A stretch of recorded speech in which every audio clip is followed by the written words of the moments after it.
Facebook চালিয়ে অনেকে এতটাই অভ্যস্ত যে ফেসবুক প্রতিদিন না চালালে কিংবা ফেসবুক স্ক্রল না করলে অনেকেরই ভালো লাগে না। একটি দিন ফেসবুক বন্ধ থাকলে অনেক খারাপ লাগে। এর আগে একবার ফেসবুক বন্ধ করা হয়েছিল, তারপর আজ থেকে প্রায় 5 দিন আগে চালু করা হয়েছে। আবারও গতকাল ফেসবুক বন্ধ করা হয়েছিল সকালের দিকেই, তারপর গতকাল রাতেই ফেসবুক চালু করা হয়েছে। আপনারা এখন ফেসবুক স্বাভাবিকভাবেই চালাতে পারবেন। নির্বাচন কবে হবে? শেখ হাসিনা এখন কোথায় আছে? দেশ এখন কে চালাবে?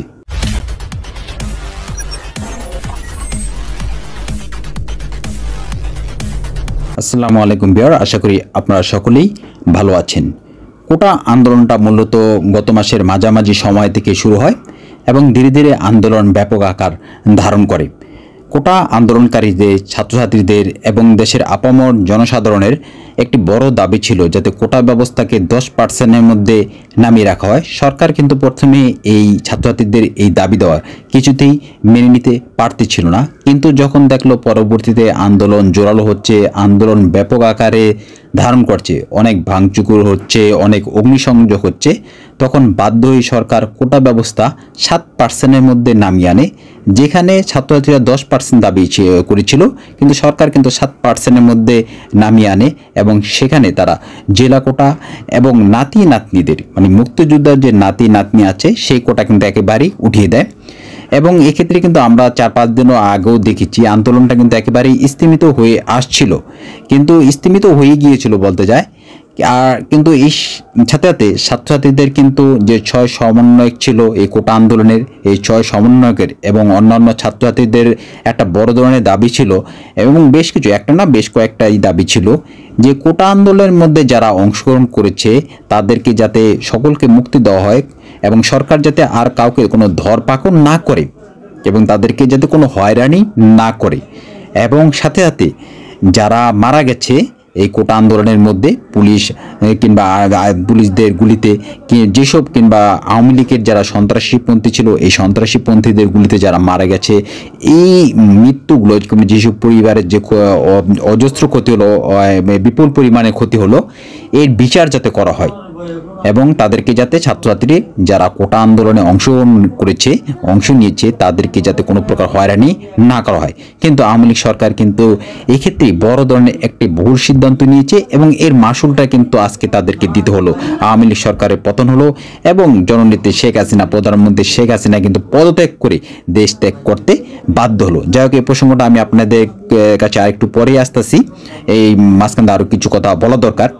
আওয়ামী লীগ সরকার গত 17টি বছর ক্ষমতায় ছিল, কিন্তু তারা এই 17 বছরে কিন্তু তারা অনেক পাকনামি করে এবং অনেক বুদ্ধি খাটিয়ে, আসলে কথাটি এইভাবে বলা ঠিক না, তারপরেও সরল ভাষায় আপনাদেরকে আমি আজকে এই কথাটি বললাম, তারা কিন্তু অনেক পাকনামি করেছে, অনেক বুদ্ধি খাটিয়েছে এবং তারা মনে করেছে যে এই পাকনামি এবং এই বুদ্ধি খাটিয়ে সেই পাকনামিটা এবং সেই বুদ্ধি খাটনটা তারা কিন্তু এই গত 2 দিনও তারা করেছে। তারা কিন্তু সহজ সরল পথে আগায় নেই। এখন আপনারা প্রশ্ন করতে পারেন এই পাকনামিটা কিংবা বুদ্ধি খাটানোটা কি? দেখুন, পাকনামি এবং বুদ্ধি খাটানোটা কি এটা আমি আপনাদের এখন একটু খুলে দিচ্ছি।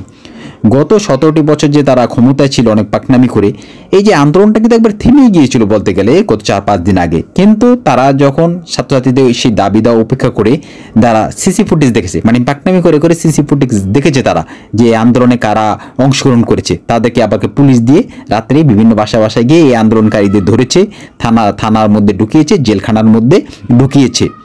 এই যে তারা একটা বড় ধরনের পাকনামি করতে গিয়ে ভুল করলো এবং আপামর জনসাধারণ ছাত্রছাত্রীরা কিন্তু এটা কিন্তু জেনে গেল যে না, এই আন্দোলনে যারা অংশগ্রহণ করেছে তাদের দাবি দেওয়া ছিল তাদেরকে যাতে কোনো হয়রানি না করা হয়, কিন্তু এখানে তারা পাকনামি করতে গিয়ে কী করলো? সহজ সরল পথে আওয়ামী লীগ সরকার হাঁটলো না, আওয়ামী লীগ সরকারের মন্ত্রী এবং এমপিরা সহজ সরল পথে হাঁটলো না, তারা পাকনামি করে তারা ভাবলো যে কারা, মানে আওয়ামী লীগের মন্ত্রী এমপিরা ভেবেছে কাদের এত বড় সাহস যে আমাদের বিরুদ্ধে এরকম রুখে দাঁড়ালো, আমাদের বিরুদ্ধে এত বড় মিছিল মিটিং করলো, তাদেরকে তো শাস্তি দেওয়া দরকার।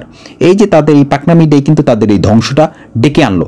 তারা যদি ছাত্রছাত্রীদের ওই দাবিগুলো যদি মেনে নিত যে না, আমরা অর্থাৎ যারা যাই করেছে এই ছাত্রছাত্রীদেরকে আমরা ধরবো না, তাদেরকে আমরা মুক্তি করে দেব এবং তাদেরকে যতটা সম্ভব যারা মারা গেছে তারা তো আর ফিরে আসবে না, সেই ক্ষতিপূরণগুলো আমরা দেওয়ার চেষ্টা করব এবং যারা দায়ী তাদের আমরা বিচার করব। এই সহজ সরল পথে যদি তারা হাঁটতো তাহলে কিন্তু এই যে গত 2 দিন যাবত যা হলো এবং সর্বশেষ আওয়ামী লীগ সরকারের পতন হলো, এইটা কিন্তু আর হলো না। দেখুন, আর এখানে কিন্তু আর ইতিহাস থেকে আরেকটি জিনিস কিন্তু শিক্ষা নেওয়ার আছে, খুব বড় ধরনের একটি শিক্ষা নেওয়ার আছে। সেটা হচ্ছে, দেখুন, এই ভাষা আন্দোলন কিংবা ইংরেজ বিরোধী আন্দোলন বলেন কিংবা এরশাদের বিরুদ্ধে যে আন্দোলন বলেন, এখানে কিন্তু দেশের ছাত্র সমাজ এবং দেশের আপামর জনসাধারণ কিন্তু অংশগ্রহণ করেছিল।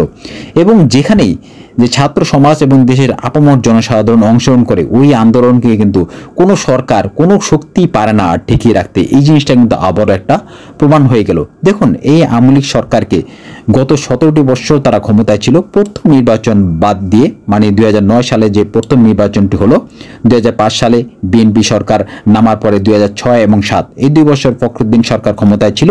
তারপর 2007 সালে হয়তো শেষের দিকে কিংবা 2008 সালের শুরুর দিকে যে নির্বাচনটা হলো, আওয়ামী লীগ জয়লাভ করলো। ওই নির্বাচন ছিল একটা সুষ্ঠু নির্বাচন।